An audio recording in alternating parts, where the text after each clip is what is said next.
Jihadist groups like ISIS are getting high on Lebanon's supply, and they're selling it too. You see, unlike many other extremist groups, ISIS is able to finance itself without the majority of their help coming from private donors, acting like a functioning, self-sufficient government. They have income coming in from numerous different outlets, from overcharging at ISIS-run internet cafes all the way to selling illegal drugs. ISIS fighters are blazing hash and selling it to fund their atrocities. Madison, where is this happening exactly? Where is this hash being grown? In the Bekaa Valley in Lebanon, close to the Syrian border. And ISIS's gains around the Syrian border have given them access to a lot of these places where the cannabis is being grown. The thing is, I just want to highlight the hypocrisy that's being exhibited here. The fact that they fine people for breaking Sharia law for doing things like smoking hash. They get a lot of money from fining citizens, but at the same time, they're the ones selling that same hash. Yeah, so the terrorists are imposing Sharia law and saying that they're criminals if they're smoking, but at the same time, they're collecting the money and capitalizing in order to run terror.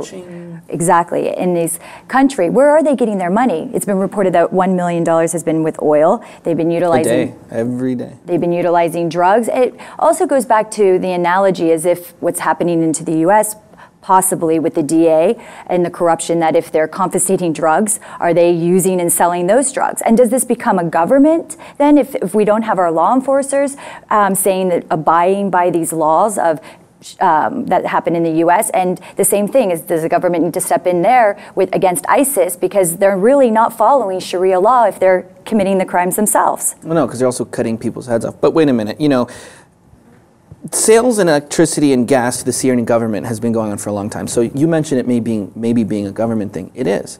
The Syrian government knows that these things are happening. They also get their money from internet cafes, like I said, and religious taxes, and you said oil, $1 million a day. That's a lot of money. See, in Raqqa, in the city of Raqqa alone, they went from having 20 internet cafes in the city to now today, with ISIS under control, 500.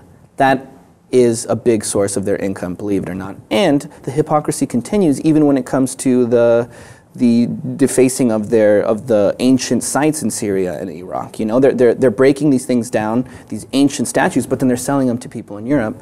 So do they really care about preserving their Sharia law, their interpretation of Sharia law, or are they just trying to get money? Well, it definitely sounds like they're not doing a moral code. They're not showing an example of a moral code by the acts of crimes that they're doing, and they're attaching themselves to the same things that they're saying are wrong. So if the criminals are really, we have to look at ISIS as committing the crimes of act and go after them instead of them going after the people for the same things that they're doing.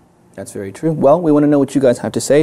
Is it hypocritical to fine citizens for breaking Sharia law and then break Sharia law by selling drugs yourself? Let us know by commenting below. And of course, if you haven't already, subscribe to the LibTV2 for more.